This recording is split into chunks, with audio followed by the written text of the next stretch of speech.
a Isabela, o Nicolas, que já falou, o dele. Porque, ó, tá aqui, ó, atividade, pesquisa e podcast. Tem 0 entregue.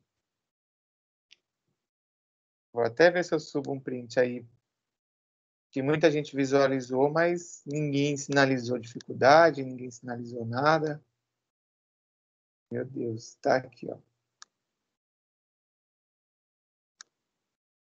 Querem perguntar alguma coisa, aproveitar para tirar dúvida ou não?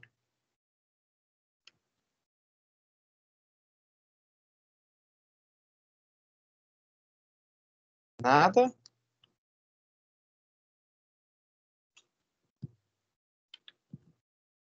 Não, eu vou continuar, que aí eu vou entrar no conteúdo, mas caso vocês tiverem dúvida, quiser perguntar sobre o que é aí para fazer e tal, que teve o dia que eu dei a instrução, né, que eu falei como que era para vocês fazerem. Mas se não, aí eu continuo. Ou se vocês dormiram, tudo bem também, eu continuo. E deixo registrado aí o vídeo da aula. Tranquilo? Ninguém vai falar nada, então acho que não está com dúvida, certo?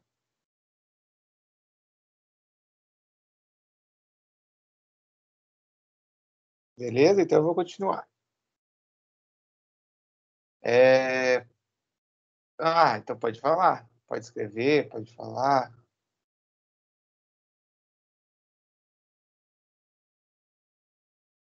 Isabela. Que entra até um pouco... entra, né, no vídeo que eu dei agora. Entra nesse material que está aqui, que eu já deixei até disponível para vocês, sobre a divisão internacional do trabalho. E... Não, você vai entregar só o vídeo, só o... Isabela. E aí aqui a pesquisa que eu coloquei lá é só a pesquisa que vocês teriam que pesquisar o assunto para poder falar. É só isso. Mas é só a entrega do arquivo mesmo. Lembrando que vocês podem fazer, vai junto aos áudios do WhatsApp e aí forma uma sequência só. Pode ser. Lembrando que pode pegar e postar tipo uma imagem, uma imagem do mapa mundi, e aí tá o áudio de vocês e posta lá no YouTube, manda o link. Beleza também. Ah, e o grupo criou lá uma ilustração pelo Paul Tum, tá bom? Não tem problema. O grupo, até eu tinha dado essa sugestão, pegou no PowerPoint e foi lá no inserir e inseriu áudio, que você consegue fazer a narração. Também, quem quiser fazer isso, não tem problema. Porque vocês vão conseguir fazer de todas essas formas aí a entrega do podcast. É claro que pode ser só o arquivo do áudio, pode ser só o arquivo do áudio, mas você fazendo no PowerPoint, de repente, você consegue passar a tela e aí automaticamente sai o seu som. No Powtoon, você pode criar uma animação e aí você narra, né? Aí vocês falariam, ou uma tela só e vocês falariam também. E no Canva, tá? No Canva Design também vocês conseguem fazer. Então, tranquilo, que eu vou então entrar aqui já no assunto aqui da aula. Se for tendo dúvida, pergunta aí, manda no WhatsApp para que os bonitos acordem, porque eu já coloquei umas 3 ou 4 marcações aí e não avançou o número de alunos, né? A gente vai, então, continuar. Deixa eu ver aqui. Tá, mas ninguém falou nada, então vamos lá. Ó, vocês já pega aí o caderno aí para fazer as anotações, quem tiver no computador também, porque eu acredito que até isso que eu vou falar hoje vai ajudar vocês a fazer, tá? Lembrando que sexta-feira não tem aula, então acho que o prazo de vocês é sexta ou sábado, então vocês têm aí para poder fazer esse tempo, tá? Junto com o grupo de vocês. E primeiro, que foi até, acredito que vocês já tenham visto aí no vídeo, como a gente tinha um sistema, né, comercial entre os países no qual esse sistema ele passava pela questão marítima, né? A venda, ia lá, pegava os bens, levava para outro país, a riqueza. No século XVI, a gente já tinha aí uma expansão desse tipo de atividade marítima, na qual a Europa, né, ela teve aí a detenção do poder, a detenção da força do capital, e com isso a Europa conseguiu ir dominando aí as diversas regiões do país, tá? A África, a Ásia lá, que eles foram também ocupando algumas áreas, foram ocupando também a América, e aí a gente tem aqui o Brasil como Portugal como exemplo, certo? Nessa época, um grande ponto era que eles conseguissem manter aí a balança comercial, porque era o sinal de riqueza, tá? Porque mantendo uma balança comercial favorável significava que esse país ele tinha mais riqueza do que gasto. E aí eles começaram a aumentar as exportações e eles reduziam as importações, porque é uma forma aí de você trazer dinheiro para o seu país. Ao invés de você comprar de outros países, você traz e vende, né? Então você traz dinheiro para o seu país vendendo para fora. E isso a China faz hoje, por isso que ela tem uma economia tão grande. Os Estados Unidos aí com as suas grandes empresas, grandes indústrias, que às vezes ele compra matéria-prima, um produto agrícola que é bem barato, assim, se a gente for pensar em valor agregado, né? Um caminhão com soja ou um caminhão com iPhone. Muito mais, multiplica aí, sei lá quantas vezes o caminhão de iPhone tem valor agregado. Então lá eles já tinham essa questão da balança comercial, tá? E aí a metrópole, a gente até viu sobre isso, que ela cuidava ali da questão das colônias, elas obrigavam aí que a colônia fizesse o comércio exclusivamente com aquela metrópole, exclusivamente com quem gerenciava ali aquele país, tá? Isso daí tem na teoria da economia, não sei se vocês já chegaram a ler algum livro, que tem o Adam Smith. Ele é um autor aí, pensador bem reconhecido na área de economia, tá? E aí ele afirmava que o colonialismo, ele era um sistema de pilhagem, ou seja, um sistema de roubo, e na verdade foi, né? Porque eles chegavam nos países, roubavam as riquezas, levavam as riquezas, e ainda depois os países eram obrigados a comprar os produtos transformados. Então, que na verdade eles estavam ali dominando ali o território de outros, roubando e levando, tá? É claro que depois de um tempo aí os países foram se ficando independentes, foram se organizando de forma autônoma, sem depender aí das colônias. Beleza? Beleza, Giovana, que chegou agora. Bom dia, seja bem-vinda. Giovana de Jesus. Bom, e aí esse modelo de acumulação de riqueza, né, esse modelo da colônia, da exploração através de navegações aí, fez surgir a divisão internacional do trabalho. Então eles iam lá, extraíam, né, produtos primários, as colônias extraíam e cultivavam, e as metrópoles ali, as grandes da Europa, elas acabavam transformando isso em manufatura, que foi igual eu comentei do exemplo dos Estados Unidos. Os Estados Unidos, ele compra,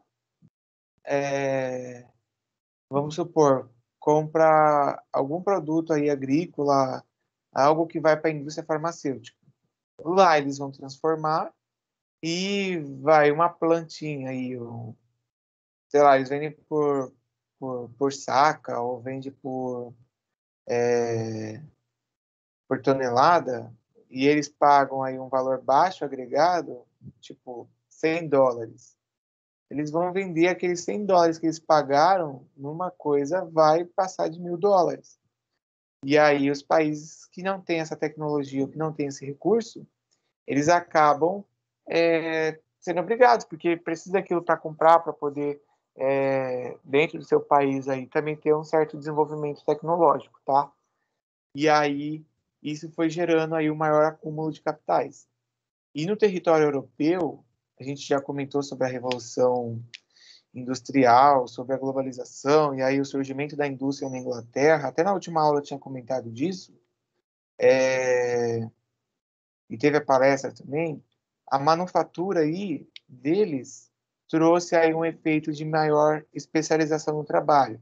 Então as pessoas conseguiam fazer o seu trabalho baseado no regime assalariado, né, nas fábricas aí, e isso daí também começou a ter o desenho aí da divisão internacional do trabalho, no qual cada país tinha aí o seu potencial, tinha a sua exploração voltada aí à área trabalhista, no sentido de um país era mais tecnológico, outro país era produto agrícola, outro país aí ele tinha uma concentração em determinada parte agro e outra parte industrial, tá? O Brasil tem isso hoje aí, se a gente for olhar, nós temos o interior do Brasil, o centro-oeste, aí, muita agropecuária, soja, tem lá a parte dos gados, tal, coisa de grãos, e indo mais próximo aí aos litorais, né, e aí a gente coloca a faixa que tem o litoral, mas também tem as capitais do tipo Minas Gerais, que é próximo ali de Belo Horizonte, você vai para o litoral de Belo Horizonte, de São Paulo, você vai para o litoral, Curitiba, você vai para o litoral. Então, nessa proximidade aí, foi se criando. Apesar de Minas não ter praia, mas ali para o Rio de Janeiro, Espírito Santo, é muito fácil eles conseguirem fazer esse escoamento aí de tudo que eles produzem. E aí nós chegamos aí numa nova divisão internacional do trabalho. Até aí tranquilo? O Giovana que chegou agora, eu dei uma atividade inicial para eles fazerem até 7h50, que era um vídeo e tinham as perguntas do Forms. Eu deixei isso daí marcado como importante, mais para cima, foi 7h35 que eu deixei. Se você quiser, eu até colo aqui de novo, para você poder visualizar que isso daí foi uma coisa que eles já fizeram de forma prévia, tá? Ah, você fez? Maravilha, hein? Beleza, que eu já coloquei aí, mas tá bom. Continuando, então. Então, ninguém falou nada, então nenhuma dúvida, né? Bora. Pegar aqui a água.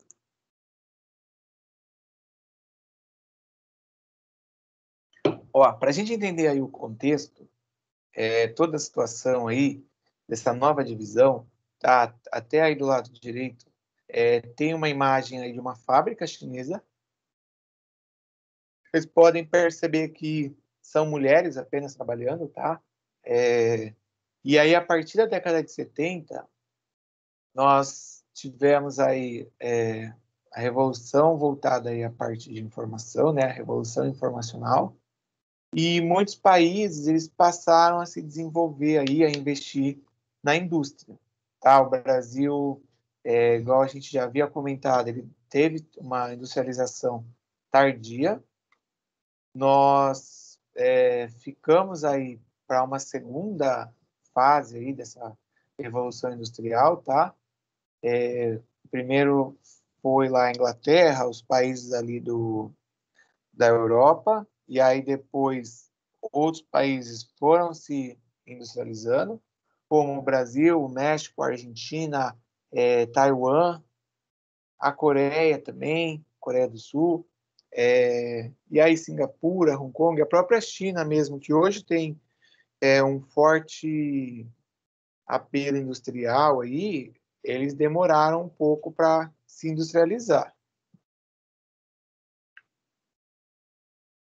Porém, aí com essa nova divisão internacional aí do trabalho, o grande ponto que a gente teve foi a instalação das transnacionais, que eu acho que vocês já devem ter ouvido falar, que são aquelas grandes companhias, né, que elas têm sede em um país, têm a fábrica em outro país e que vão explorar ali aquele território.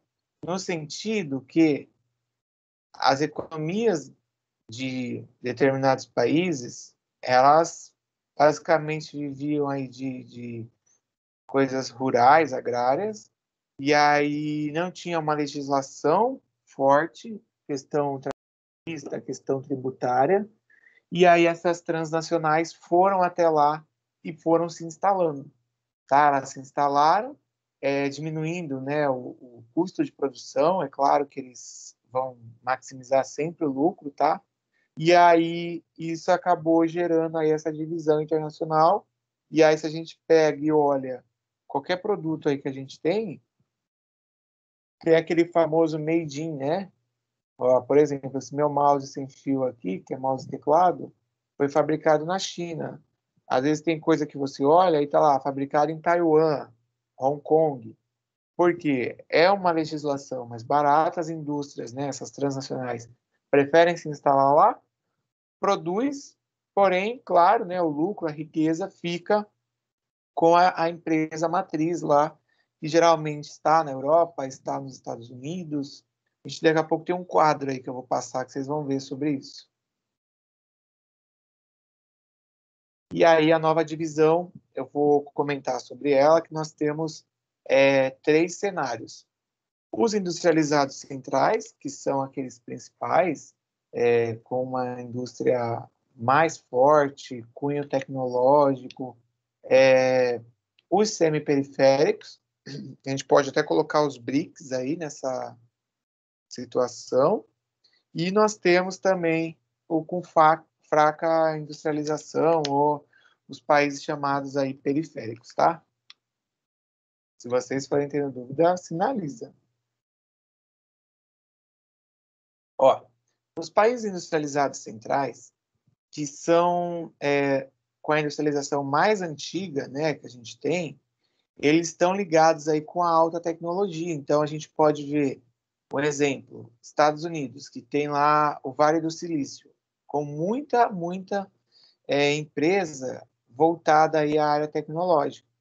E essas empresas da área tecnológica, elas acabam vendendo, ofertando para o mundo inteiro.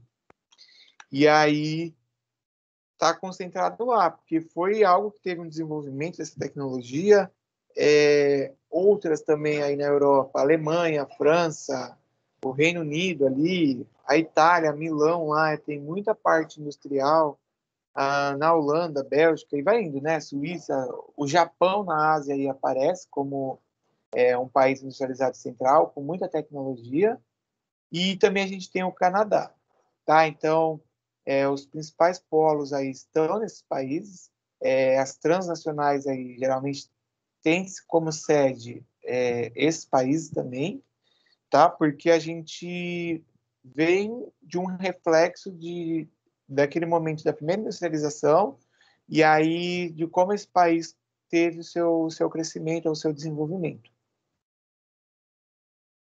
Nesse mapa aqui, ó, se vocês olharem, esses círculos que tem o nome do país, tem um círculo, ele indica aí a despesa voltada com pesquisa de tecnologia, ou seja, com desenvolvimento, que nas empresas a gente costuma chamar, ó, P&D, que é pesquisa e desenvolvimento.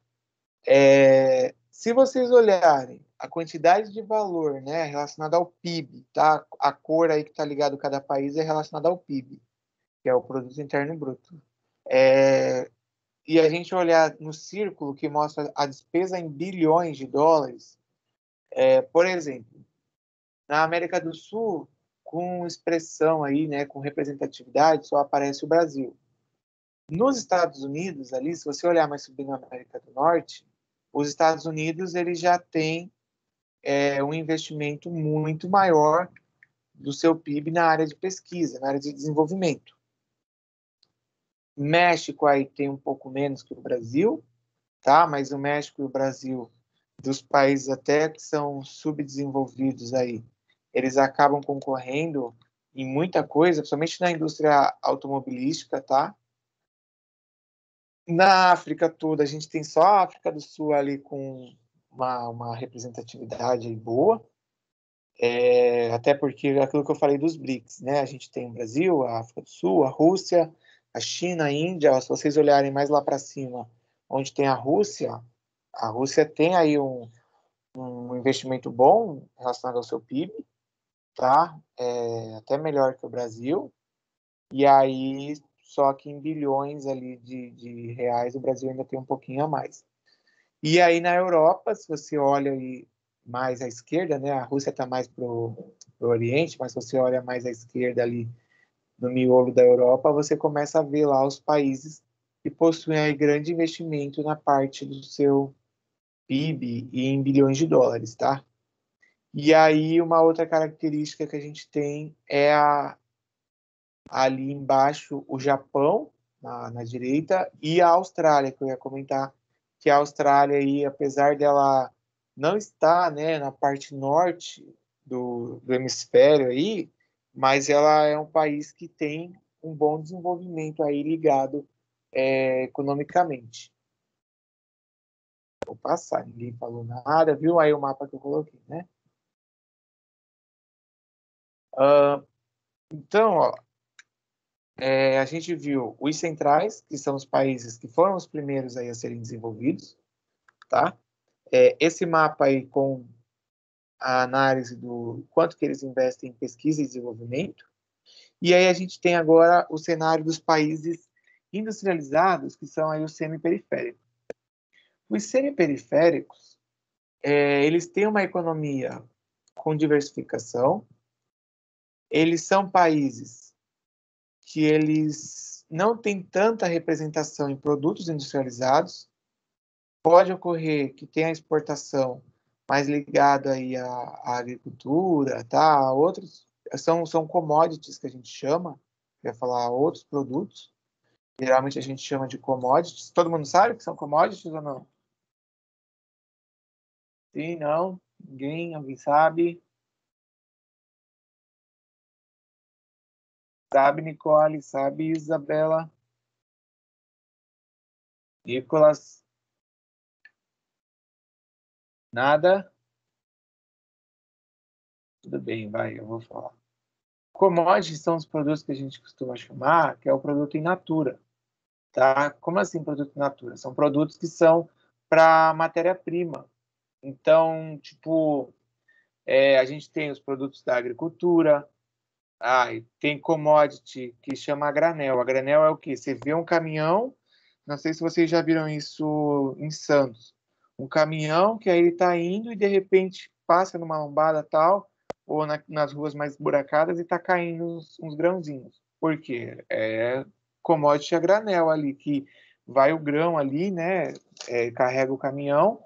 Pode ser commodity também de produto líquido, tá?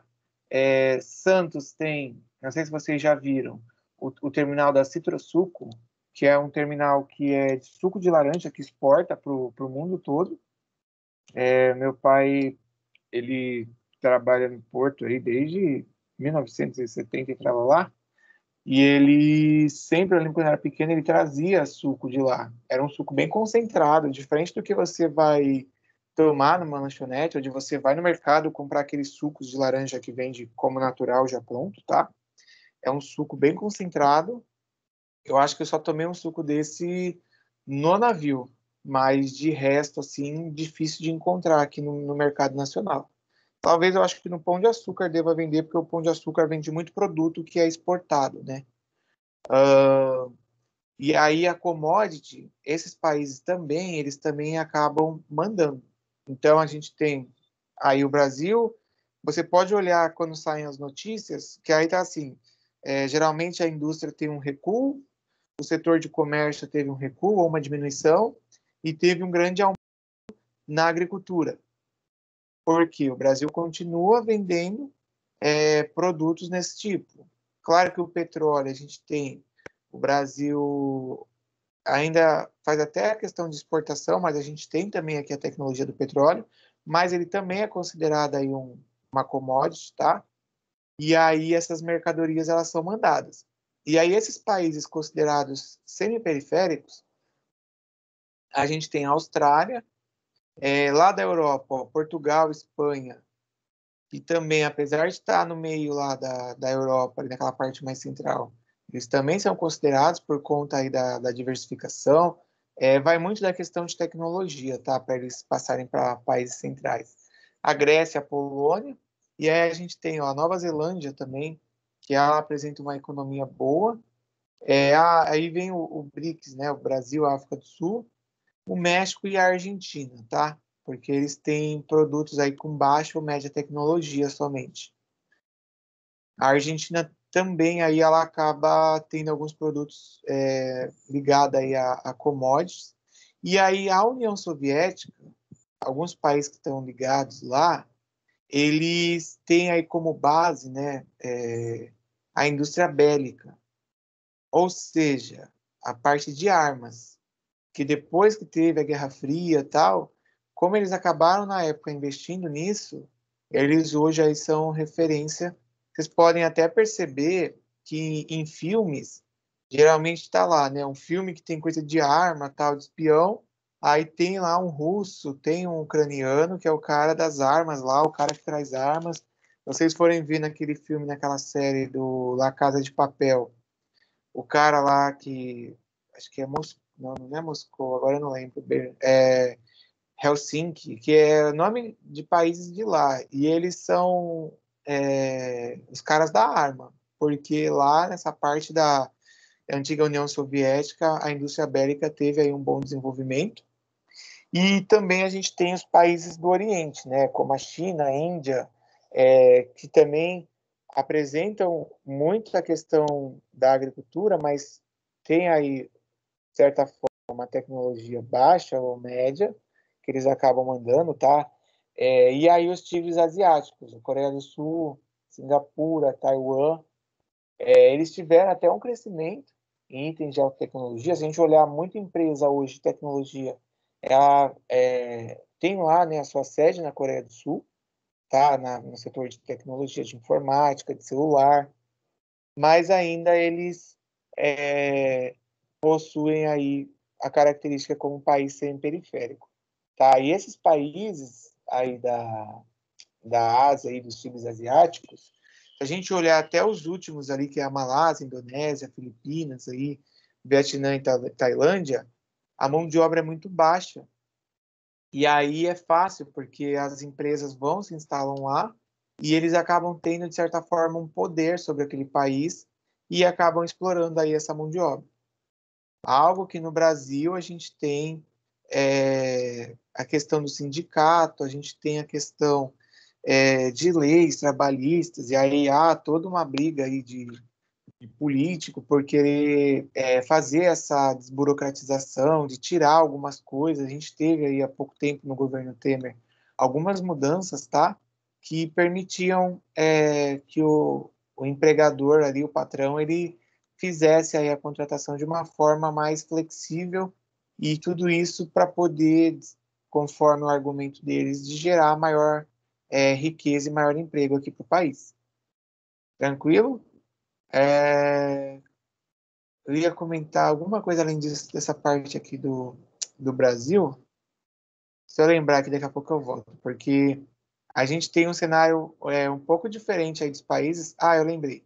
Algumas fábricas de carro, eu não sei se eu tinha comentado em outra aula sobre isso, elas acabaram até mudando as suas fábricas, tá? Se a gente olha esse cenário aí da Ásia e olha aqui dentro do Brasil, eles acabaram mudando para outras regiões aqui no país mesmo. Tipo, foi de São Paulo para o Nordeste. E aí, não sei se vocês acompanham, mas a Ford parou de produzir alguns modelos. Eles iam mudar, e aí o pessoal fez protesto. A Fiat mudou também. Por que eles fazem isso? Seguindo aí a linha de aumentar o lucro, de diminuir a burocracia, de diminuir a questão de imposto e também a questão da mão de obra, tá? Mas eles acabam enfrentando até, às vezes, problemas, porque não tem mão de obra qualificada. Vamos supor, vai lá para o interior, para o sertão lá do Pernambuco, um exemplo. E aí chegar lá não tem mão de obra qualificada. Aí é onde eles vão buscar? Na fábrica que eles tinham antes em São Paulo, na região sudeste. E aí, quando eles mudam, quando eles vão buscar e levam esse pessoal, a pessoa já tem uma cultura daqui. E chega lá e começa a colocar, e aí já começa, né, não tipo tão instantâneo, mas num certo médio prazo aí, também algumas obrigações, eles começam a querer cobrar lá. E aí a gente tem os países de fraca industrialização, tá? Ou os países periféricos, são aqueles países que eles têm baixa industrialização, eles têm aí um cenário que quase não tem produto manufaturado, ou seja, produto que é transformado aí em questão industrial. E aí, diante de toda essa questão da globalização, eles ficam aí à margem dos países, tá? Eles são países que geralmente só dependem aí de produtos que são primários, produtos ligados aí à agricultura. A gente tem o Paquistão, tem a Índia, apesar de ter uma grande população, um grande território, mas grande parte se concentra nisso. A Índia está até investindo muito em pesquisa. Não sei se vocês já leram em algum lugar, mas a Índia hoje é considerada o call center do mundo. Tá, igual a gente tem aqui um exemplo, tinha, né? Nem sei se ainda tem. Em Santos, aquela empresa de call center, eram duas, né? E aí eles pagam pouco e abrem muitas vagas, e nem sempre conseguem repor as vagas que eles têm. Na Índia, eles perceberam que era possível de fazer isso. Primeiro, porque eles falam o inglês, né? E aí, se a gente olha aí, Estados Unidos, olha país lá como a Inglaterra, eles conseguem atender. Então, ao invés de montar nos Estados Unidos uma central, eles preferiram aí passar para a Índia, e aí a pessoa liga lá o americano e cai para o indiano falar, tá? E outros países aí com economia aí, exclusivamente aí agroexportadora, a gente tem Angola e Moçambique na África, tem a Bolívia e a Venezuela, que mesmo tendo aí o petróleo, né? Mas lembra ali do commodity que eu coloquei que o petróleo é considerado.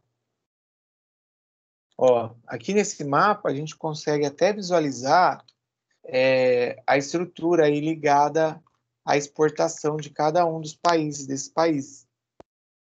E aí eu vou colocar aqui para vocês no chat, mas aí eu já comento, peraí.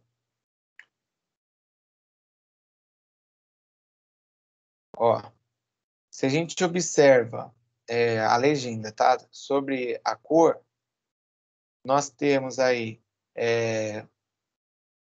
os alimentos e matérias-primas que são aí produtos ligados à questão vegetal.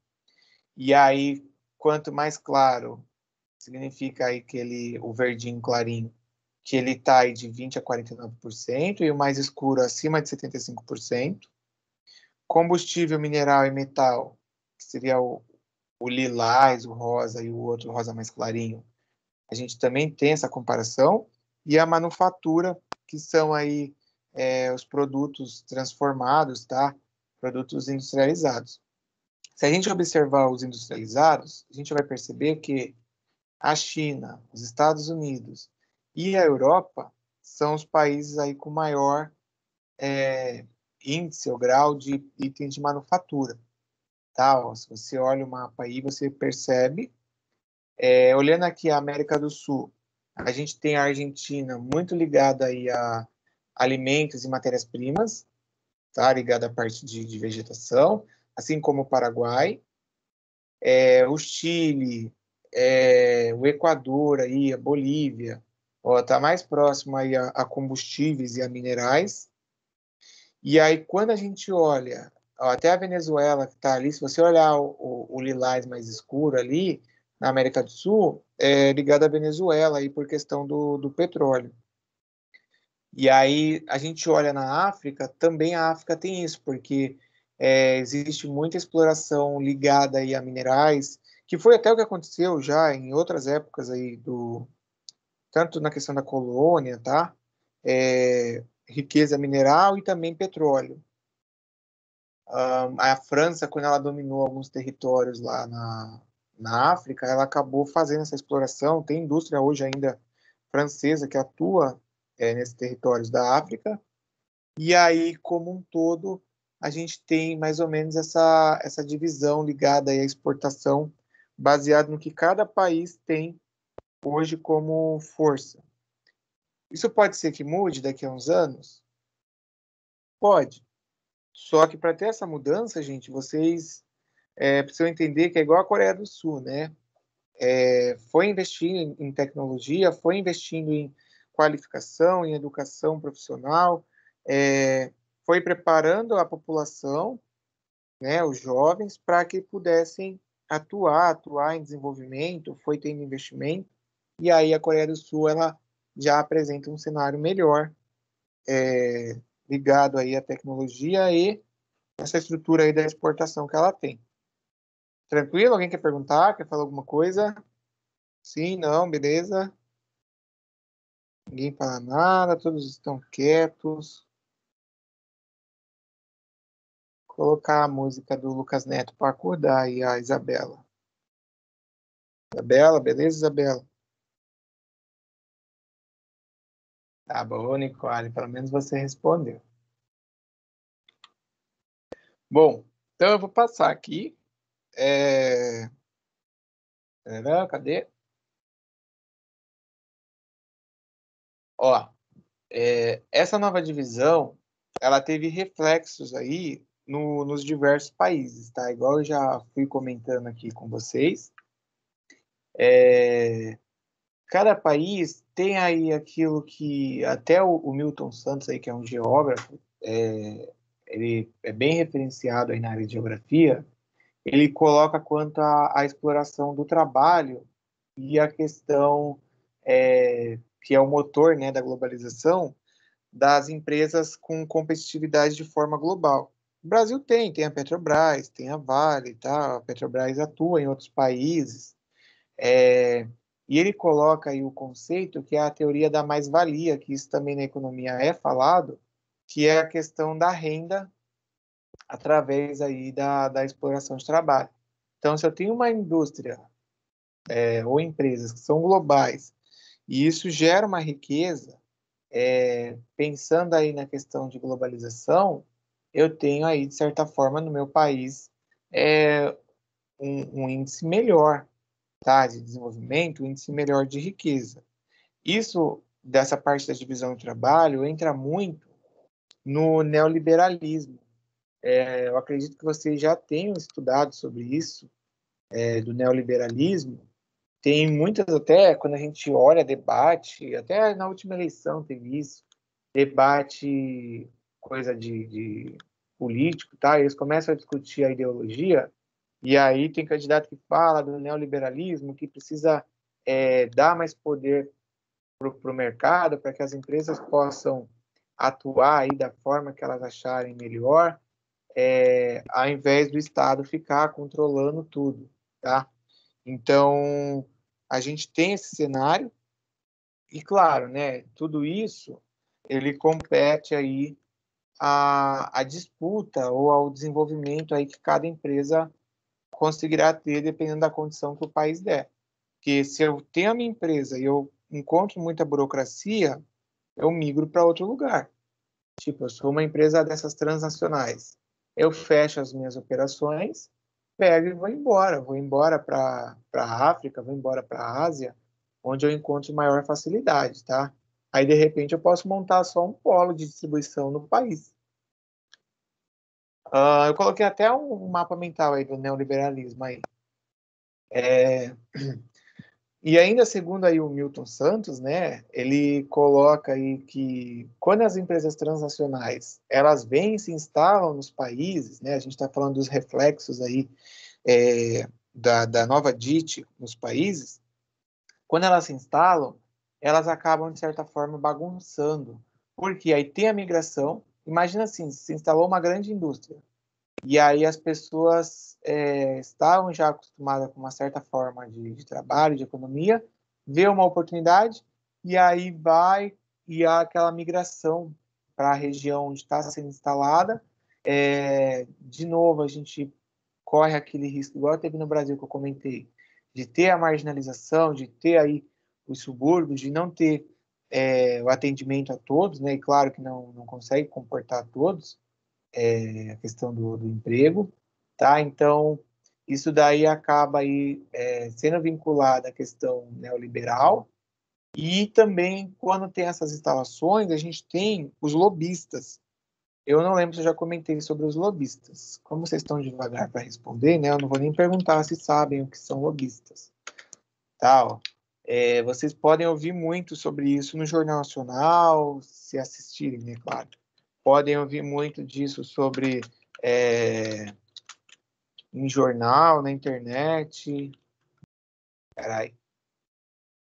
São pessoas aí, os lobistas, que influenciam no governo.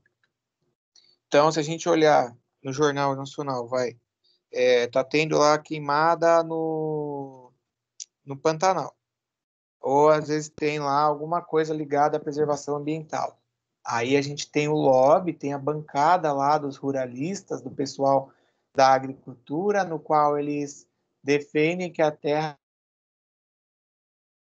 fazer a questão da criação de gado e não se importa em derrubar aí uns 500 hectares aí da Amazônia aí, tá? Então, lobista é isso, são pessoas que vão lá e exercem influências dentro do governo. Se você até pensar, existem lobistas, por exemplo, que são, que eles chamam aí da bancada da bala. Já viram falar da bancada da bala? Não é da bala Fine, tá? Ou qualquer outra bala que vocês gostam aí, a Frigel House. São aqueles que eles querem colocar para que as pessoas tenham legalizado aí o porte de arma, o uso de arma, e beleza, é o que foi organizado aí por eles, e tranquilo. Então, para eles está tranquilo, e aí tudo que o governo tentar passar ligado a isso, eles fazem influência, porque por trás deles há toda uma indústria, toda uma empresa que dá o suporte. É verdade, Nicole. E aí ela dá suporte, até porque o cara. Isso teve uma mudança, tá? Na legislação. Antes permitia que as empresas doassem dinheiro. Agora não, agora só pode doar dinheiro pessoa física. Ou, né, o partido tem um fundo eleitoral, mas quando a gente pensa em lobista, e pensando no financiamento antigamente, você ia ver lá o cara dando o discurso dele que ele era a favor. Eu posso colocar aqui um exemplo, tirando esse que eu dei. Vai a favor de zerar o imposto da indústria do carro, automobilística. Então, ele é a favor que tem que zerar, não tem que ter imposto no carro para que gere aí todo um ciclo econômico, tipo peças, gasolina, manutenção e tal. E aí, quando você olhava lá a campanha do cara, quem foi o doador, isso daí está disponível lá no site do TSE. Tem até esses antigos, antes da lei mudar, tá? No TSE, que é o Tribunal Superior Eleitoral. Aí, quando você olhava, tava lá, doação, indústria montadora de carro tal do Brasil. Porque eles apoiaram o cara, viram que o cara tinha condição, deram um baita de um dinheiro, 1 milhão, 10 milhões, e sem falar os casos que acontecem de Caixa 2, vocês também devem ter visto, o Debrecht, outras empreiteiras aí que também tinham esses lobistas, que eles interferiam, e aí, quando tinham as obras do governo, passava para esses caras, porque foram eles que financiaram aí as campanhas. Então, quando a gente tem essas transnacionais se instalando em países mais periféricos, há essa bagunça, há essa atuação aí de lobista, e aí eles acabam que dominando aí algumas questões no governo, tá? Então, o governo ele fica, de certa forma, refém, porque ele sabe que precisa daquele imposto, precisa daquela indústria para gerar riqueza, e a indústria também ela acaba se aproveitando aí, beneficiando. Deixa eu passar aqui.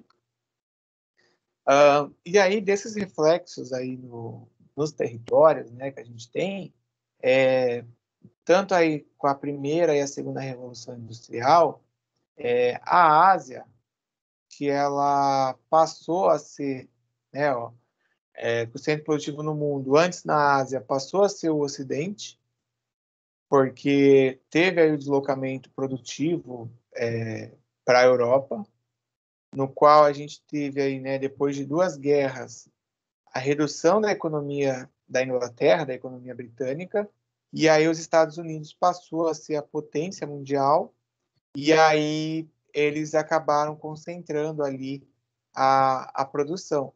Tanto que muitas grandes indústrias que foram surgindo nos Estados Unidos. Pode ser, claro, né, que hoje eles tenham passado aí, eles chamam de terceirizar, né, a sua indústria para países ligados aí à África, à Ásia, tá? A gente tem até o exemplo, tem um texto daqui a pouco que eu vou colocar, mas a Nike mesmo ela faz isso. Aí você olha lá, a Nike é uma empresa americana, mas que o produto não é feito lá. Ele é feito em Bangladesh, é feito em Taiwan, que são países mais periféricos ali, com pouca burocracia, com a mão de obra mais barata, e aí você pode até colocar aí a consideração do trabalho infantil, tá? Não que seja aceito, hein, mas que isso acaba sendo aí colocado. E aí também, essa parte da internacionalização que a gente tem,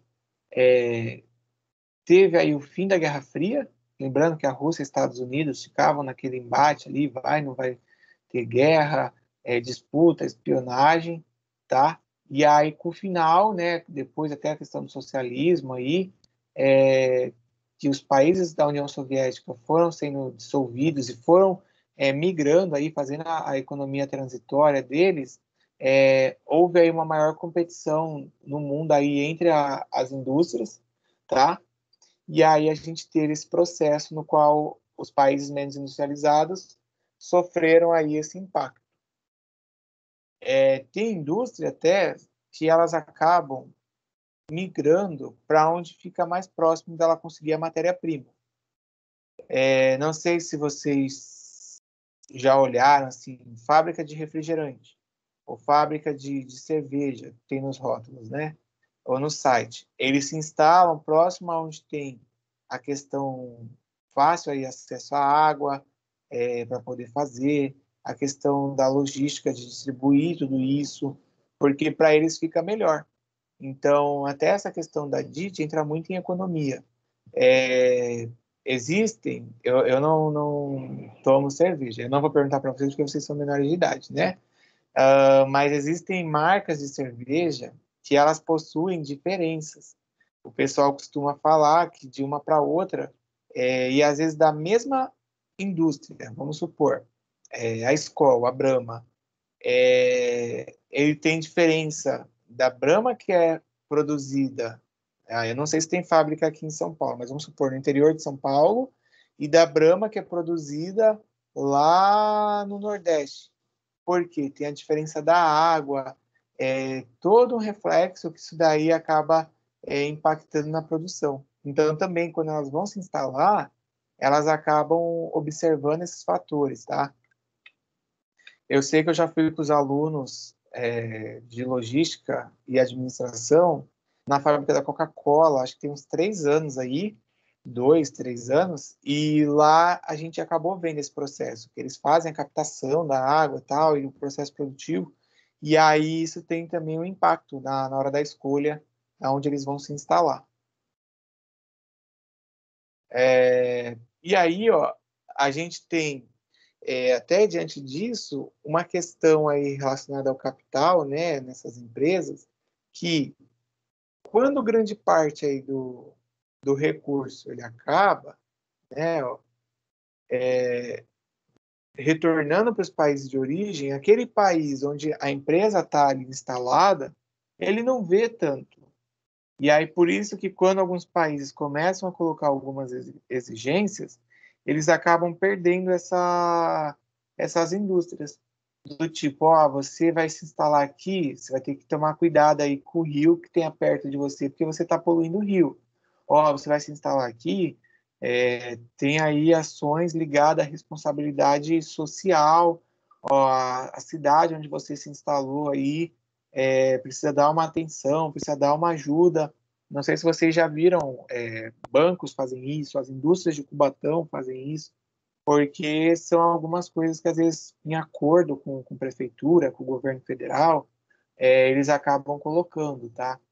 E aí, claro, né, ó, que com a atuação dessas indústrias globais aí, dessas empresas, o fluxo aí de capital, ele começou a acontecer entre os países.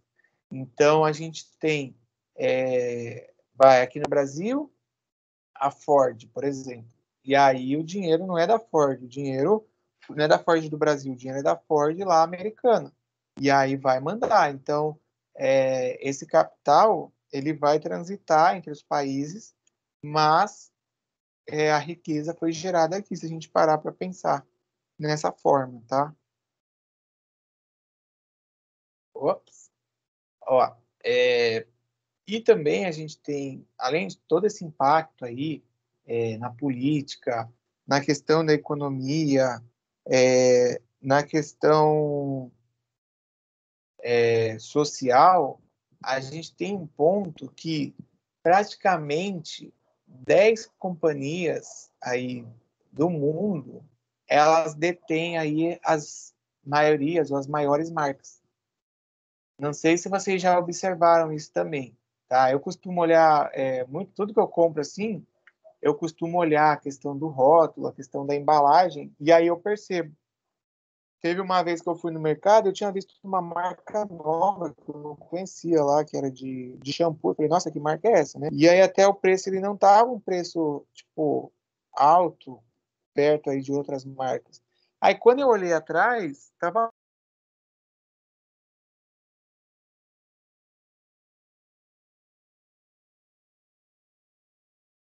grande. Pronto.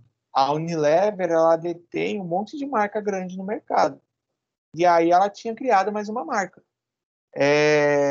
A Unilever tem ali, ela tá do lado direito, tá? Tem a Dove, tem a Axe, tem a Suave, que é de coisa de shampoo, desodorante, sabonete. E aí, olha quantas marcas que a Unilever detém. Então, a gente tem 10, que essas 10 praticamente dominam o mundo. Você vai aí em qualquer país, você vai se encontrar com essas marcas. Tipo, a gente tem aí, ó, vamos lá, a Nestlé, a primeira, e aí você olha as ramificações que tem da Nestlé.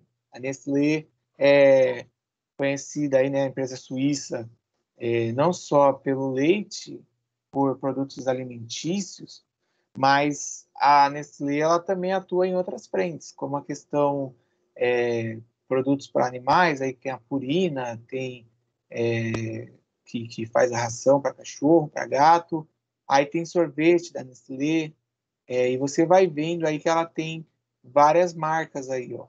Até a Diesel, que é de roupa. E aí você tem a P&G, que é a Procter Gamble. Sempre que tem uma propaganda no final eles colocam, né? P&G. E aí a P&G também, ó, ela domina outras marcas, ó lá, a Lacoste, a Boss. Ela tem de limpeza aí que lá nos Estados Unidos eles colocam como Tide, aqui no Brasil eles chamam de Ariel, que é o sabão em pó. A gente tem aí, junto com isso da P&G, marcas aí que são comuns de vocês encontrarem no supermercado, como a Gillette, de coisa de testa barba, aí, Gillette. Tem aí a Oral-B. Aí do lado tem a Johnson, que também é bem famosa. A Unilever, que eu já falei, que tem marca pra caramba, tem desde sorvete, produto aí alimentício, tipo, do dia a dia, mais comum, ao invés de só o sorvete, tá? E eles têm outras marcas aí que eles dominam na área de limpeza. Aí tem a Mars, que tem aí o chocolate M&M, que é famoso, aí vocês devem conhecer. Assim também como a ração, o pedigree, o Whiskas, aí tem a Kellogg's. E aí a gente vai indo todo um cenário, todo um contexto que essas empresas, a própria Coca-Cola aí, que ela está mais presente, às vezes, essas indústrias, do que a própria ONU nos países. Porque elas conseguem entrar, conseguem fazer a distribuição, conseguem fazer aí girar aí os negócios, e às vezes a própria ONU ela não consegue fazer uma atuação como essas grandes companhias aí, essas transnacionais fazem. Tranquilo até aí, beleza? Ó, segundo aí, né, o Centro Europa Terceiro Mundo aí, que é o CETIM, uma atuação aí com forte atuação, né, que eles são junto com a ONU, se a gente tem aí a adoção de alguns acordos entre os países com as indústrias, e aí a privatização de serviço público, a gente tem o favorecimento dessas indústrias transnacionais, tá? Que seria assim, os países permitem, flexibilizam, não colocam regra, as transnacionais, elas chegam e se aproveitam aí, é, elas se aproveitam dessa facilidade que tem, às vezes se aproveitam aí do governo ter colocado uma empresa à venda, uma indústria à venda, e aí quando você vai ver, é igual aqui no Brasil, aí a Petrobras deixa de ser uma indústria nacional para ser vendida, por exemplo, para a Exxon, para a Shell, que são indústrias aí de petróleo americano. Ou mesmo a gente... claro que isso daí tem um reflexo positivo e tem negativo, tá, pessoal? A gente olha as companhias de telefone. Antes a gente tinha aí a Telesp. Vocês não devem nem lembrar, mas a Telesp era a companhia de telefone do estado de São Paulo. E aí a Telesp, o governo, em um momento lá da vida, não sei se foi o Mário Covas que fez isso, tá? Que foi antes do Geraldo Alckmin ser governador, era o Mário Covas, eles privatizaram. E aí veio a Telefônica, né, na época, e aí hoje a gente tem aí a Vivo, que a Vivo oferece uma gama, aí, mas é a mesma empresa, e aí acabou fazendo isso. O governo ele privatiza, às vezes ele dá concessão por um período de tempo, as indústrias também que a gente tem nacionais, tipo de mineração, a Vale, o governo vai fazendo esse processo, a Petrobras, igual eu já comentei também, e aí o governo facilitando, as transnacionais elas acabam dominando e acabam aumentando aí o seu poder de influência, tá? Então, se não tem aí um contexto com leis, com organização, fazer de uma forma bem certinha, o país ele acaba ficando aí à mercê delas. É igual o caso que tem lá, que eu tinha comentado, de Bangladesh, aí, das fábricas, tá? A questão da poluição, a questão dos direitos humanos, direitos dos trabalhadores. Nós temos também plantação de cacau na África aí, que usa o trabalho infantil, e isso daí, às vezes, é passado. Só que conforme ONGs ou instituições internacionais vão fazendo o acompanhamento, eles vão expondo, né, essas grandes marcas. E aí eles colocam, ó, você vai comprar lá de tal empresa, ó, ela está lá explorando trabalho infantil, ó, está usando trabalho escravo, vamos supor, em Bangladesh. No Brasil, a gente já teve esse cenário aí de várias marcas de roupa que foram aí, denunciadas que... Peraí, ó, tá até aqui, ó. Que usam o trabalho escravo, tá? E isso daí, esse pouco tempo da semana passada, eu acho, nós tivemos um problema que os trabalhadores da Amazon, né, eles estavam reclamando, eles estavam colocando aí as condições de trabalho deles, porque a Amazon estava lucrando, eu não lembro quantos bilhões por dia, enquanto os trabalhadores estavam numa condição bem ruim, tá? E aí, para vocês, esse link que eu coloquei é o link das marcas que usam trabalho escravo aí, que saiu até uma notícia colocando isso. Mas se você coloca na internet, tem várias notícias abordando quanto a esse assunto. E aí, ó, a PwC, que é a PricewaterhouseCoopers, que eles são uma consultoria, eles também fazem auditoria, e eles ranquearam aí as maiores empresas do mundo, tá? E aí, das 100 maiores, 53 são dos Estados Unidos, tá? E das 20 maiores que a gente tem aí nesse quadro, a maioria aí delas, ó, 13 são dos Estados Unidos, Aí tem 3 da China, 3 da Suíça e uma do Japão. Que aí a gente tem a Apple como... Isso é de 2017, esse quadro, tá? A gente tem a Apple como a mais valiosa aí da época, nos Estados Unidos, mas aí você só vai ter, ó, em sexto lugar, uma chinesa. Tipo, então, as 5 primeiras todas, elas são americanas. E aí você tem a PetroChina, aí depois você tem 2 americanas, aí tem mais uma chinesa, aí aparece aí uma da Europa, né, da Suíça, tem aí de Hong Kong, que está ligada aí à China, né, a China Mobile, e aí, ó, você depois tem, tirando esses países aí, a Nestlé da Suíça e a Toyota do Japão. E aí depois mais para baixo a gente tem de novo as americanas, tá?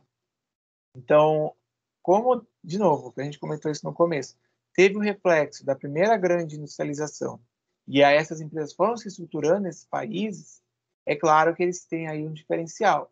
É claro que compete a país como o Brasil fazer investimento igual a Coreia do Sul fez, investimento em tecnologia, investimento em educação, o preparo, porque aí a gente consegue fazer o processo de exportar algo com valor agregado. Ao invés de eu mandar um caminhão carregado de soja vir lá do interior ou vir do Mato Grosso para cá, para o Porto de Santos e mandar baixíssimo valor, eu mando um caminhão com produto finalizado, produto acabado, e aí eu começo a gerar mais riqueza aqui no país. Tá? Isso daí é uma coisa que é bem discutida e que passa muito por questão do governo também, ter aí a sua influência. E aí a gente vai para a hora da atividade.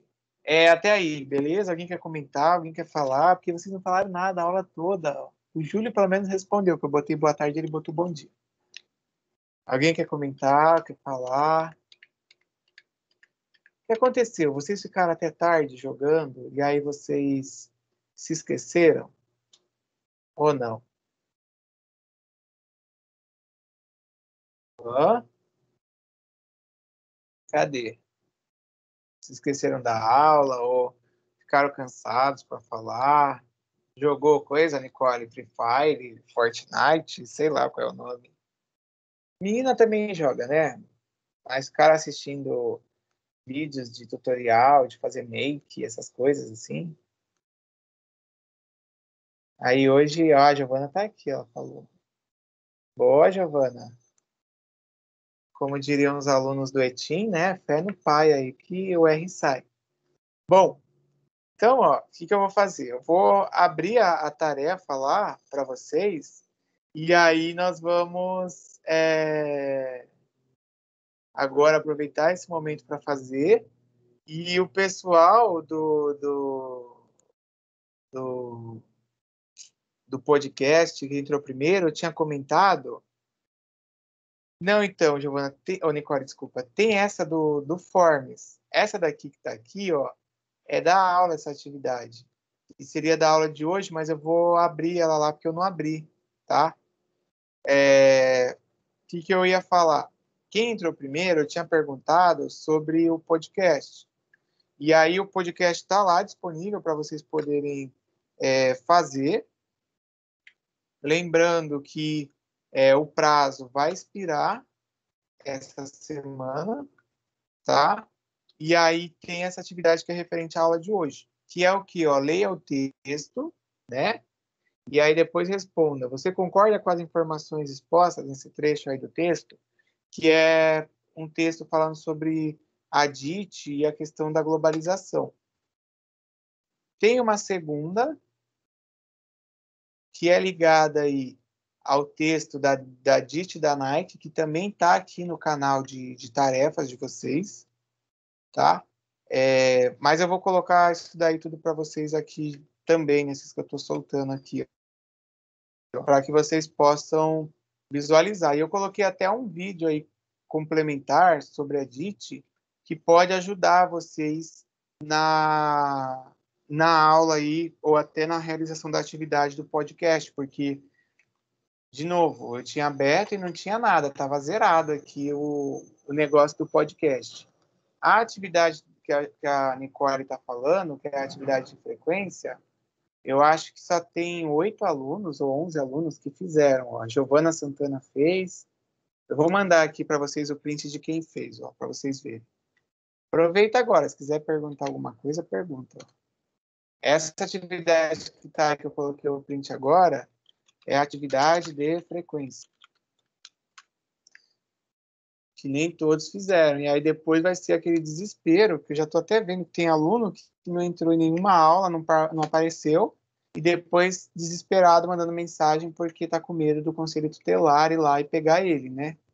Porque ele não faz nada e aí está com a frequência